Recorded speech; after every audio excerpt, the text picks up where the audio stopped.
Assalamualaikum warahmatullahi wabarakatuh. Kami dari kelompok 7 di sini kami akan menjelaskan mengenai 6 dimensi Smart City menurut Kominfo dan implementasinya. Jadi sebelum kami menjelaskan mengenai 6 dimensi Smart City, alangkah lebih baiknya kita mengerti mengenai apa itu Smart City.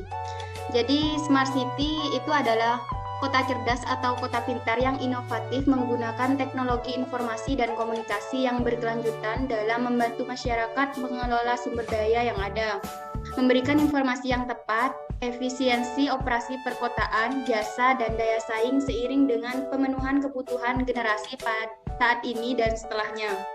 Pada konsepnya, kota cerdas harus memungkinkan warga masyarakat untuk berperan secara aktif dalam pengelolaan kota dengan memberikan umpan balik kepada penyedia layanan, baik dari sektor privat maupun publik. Selanjutnya di sini mengenai 6 dimensi Smart City. Yang pertama ada Smart Government, Smart Economy, Smart Environment, Smart Living, Smart Society, dan yang terakhir ada Smart Branding. Dan mengenai penjelasannya di sini yang pertama mengenai Smart Government. Jadi Smart Government ini merupakan sebuah tata kelola pemerintahan yang cerdas yang bertujuan untuk mewujudkan tata kelola dan tata pamong pemerintah daerah yang baik dan terus berupaya meningkatkan kualitas kinerja birokrasi melalui inovasi dan pemanfaatan teknologi. Kemudian memastikan pemerintah daerah pada kawasan wisata prioritas menerapkan sistem pemerintahan berbasis elektronik SPBE secara berkualitas dalam upaya pelayanan publik yang baik. Kemudian mengenai implementasinya di sini yang pertama, sebelum melakukan pembenahan secara eksternal, Surabaya melakukan fase pertamanya dengan mengatasi internal pemerintah. Pembenahan ini rupanya sudah dilakukan sejak masa kepemimpinan Bambang Dwi Hartono, Wali Kota Surabaya sebelum Risma. Kemudian yang kedua, sumber utama perubahan yang Risma lakukan adalah sistem pemerintahan berbasis internet yang biasa disebut dengan e-procurement. Selanjutnya di sini ada Smart Economy. Jadi Smart Economy ini merupakan tata kelola perekonomian yang pintar. Sasaran dari Smart Economy ini untuk mewujudkan ekosistem yang mendukung aktivitas ekonomi masyarakat yang selaras dengan sektor ekonomi unggulan, daerah yang adaptif terhadap perubahan yang terjadi di era disrupsi. Dan untuk implementasinya di sini yang pertama itu menjadikan Surabaya sebagai Smart City harus didukung pula dari segi perekonomiannya. Dalam masa jabatannya, Risma memikirkan program untuk mengatasi kemiskinan di Surabaya. Kemudian program tersebut antara lain Pahlawan Ekonomi. Program ini baru populer sekitar tahun 2012-an. Selain itu, Risma juga membuat program Pejuang Muda. Kemudian melalui kedua program tersebut, ibu rumah tangga dan pemuda digerakkan untuk mengasah kreativitas. Selain itu, mereka juga didorong untuk menambah wawasan melalui kegiatan berjualan. Selanjutnya mengenai penjelasan Smart selanjutnya, mungkin bisa dijelaskan oleh teman saya, Fahru Rizal. Baik, untuk selanjutnya yaitu Smart Environment, yaitu merupakan wujud pengelolaan lingkungan yang pintar dengan memperhatikan lingkungan hidup dalam pembangunan kota yang sama besarnya dengan perhatian yang diberikan terhadap pembangunan infrastruktur fisik maupun pembangunan bagi sarana dan prasarana bagi warga. Menyiapkan kawasan wisata prioritas menjadi kawasan yang bersih dan bebas sampah, tertib tanpa meninggalkan unsur tradisionalnya. Untuk implementasinya sendiri, yaitu sebagai sarjana yang mempelajari tata kota, tak sulit bagi Risma untuk mengubah ruang terbuka di Surabaya. Banyak lokasi yang terbengkalai berhasil disulap menjadi tempat menarik. Kinerja besar lainnya yang Risma lakukan adalah sistem penanggulangan banana Surabaya, Island Warning System, sistem transportasi cerdas, serta pengolahan sampah menjadi energi dan produk yang berguna.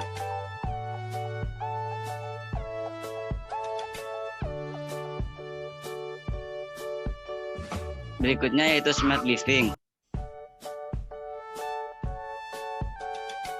Smart Living yaitu mendorong terwujudnya kota layak huni yang menjamin kualitas hidup masyarakat di dalamnya.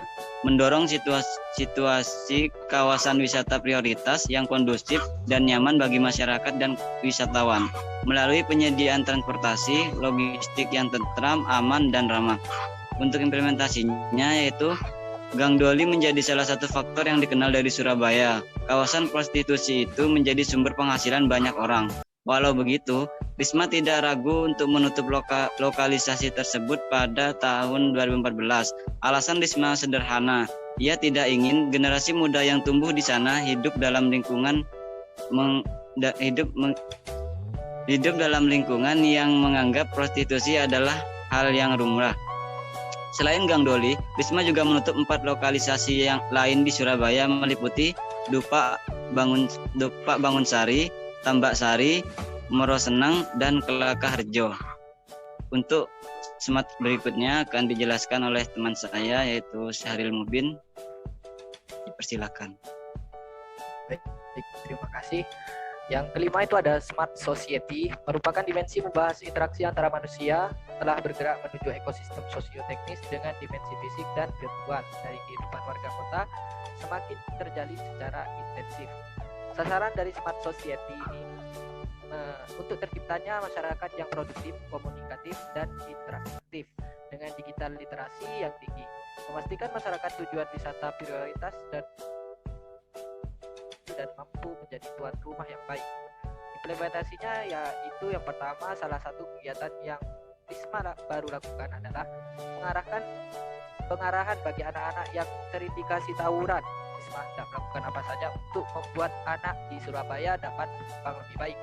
Walaupun tampaknya tegas, Risma adalah sosok yang penuh kepedulian. Salah satunya adalah bentuk dengan disediakannya fasilitas rumah bahasa yang memungkinkan masyarakat untuk belajar secara gratis tanpa mengeluarkan uang sepeser pun.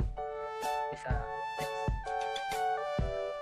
Selanjutnya, Smart Branding merupakan upaya membangun branding daerah yang lebih pintar sesuai dengan potensi dan peluang pengembangan daerah inovasi untuk memasarkan daerah menjadi tantangan untuk pengembangan daerah sehingga mampu meningkatkan daya saing daerah dengan pengembangan 3 elemen yaitu pariwisata, bisnis, dan wajah kota. Sasaran dari Smart Branding adalah dengan adanya peningkatan daya saing daerah dengan penataan wajah kota dan pemasaran potensi daerah baik dalam lingkup lokal, nasional maupun internasional.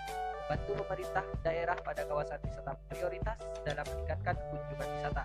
Implementasinya yaitu City Branding merupakan salah satu strategi dari pemasaran suatu kota untuk membuat positioning yang besar dan kuat dalam regional maupun secara global. Smart Branding akan memberikan identitas dari kota yang berguna untuk memasarkan segala aktivitas dari kota, terutama potensi pengembangan daerah, antara lain wisata, budaya, produk lokal, dan landmark kota. Smart Branding memiliki tujuan meningkatkannya daya saing daerah dalam lingkup lokal, nasional, maupun internasional. Berikut kelompok 7 Smart City, yaitu saya sendiri Sari Ubin dan rekan saya Siti Nurfadilah dan Mahfud Rizal. Terima kasih, semoga bermanfaat. Wassalamualaikum warahmatullahi wabarakatuh.